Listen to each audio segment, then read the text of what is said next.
Third वाले में संख्या और क्रम। वर्णों और मात्राओं की गणना को संख्या कहते हैं।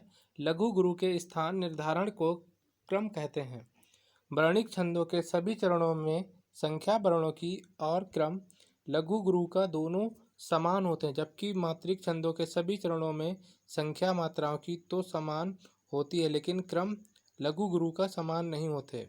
और है गढ़। केवल वर्णिक छंदों के मामलों में लघु लागू गढ़ का अर्थ है समूह। यह समूह 3 वर्णों का होता है। गढ़ में 3 ही वर्ण होते हैं, ना अधिक ना कम।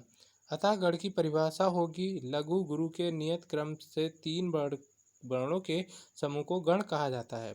गणों की संख्या 8 है। यगण, मगण, तगण, रगण, जगण, भगण, नगण, सगण। गणों को याद करने के लिए सूत्र: या माता राज भान सा लागा।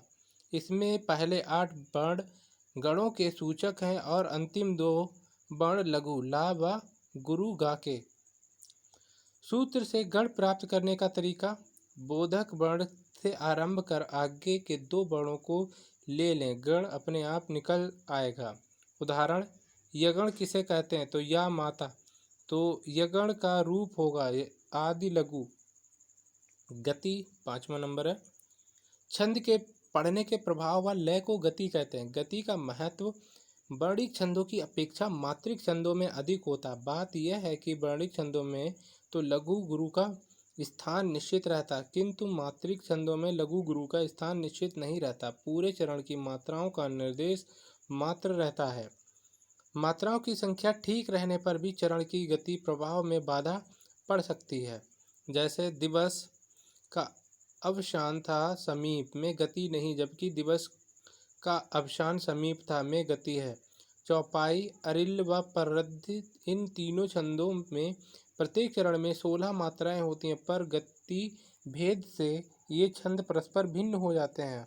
अतएव मात्रिक छंदों के निर्दोष प्रयोग के लिए गति का परिज्ञान अत्यंत आवश्यक है। गति का परिज्ञान भाषा की प्रकृति, नाद के परिज्ञान एवं अभ्यास पर निर्भर करता है। 6 है यति विराम।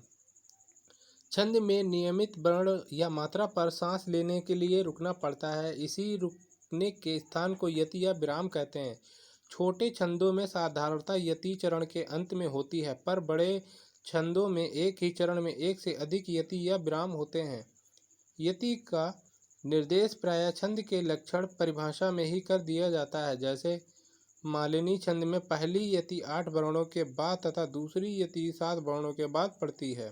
सेवन है तुक। छंद के चरणांत की अक्षर मैत्री समान स्वर व्यंजन की स्थापना को तुक कहते हैं। जिस छंद के अंत में तुक हो उसे तुकांत छंद और जिसके अंत में तुक ना हो उसे आतुकांत छंद कहते हैं। आतुकांत छंद को अंग्रेजी में ब्लैक वर्स या ब्लैक वर्स कहते हैं। इसके बाद पढ़ेंगे छंद के भेद।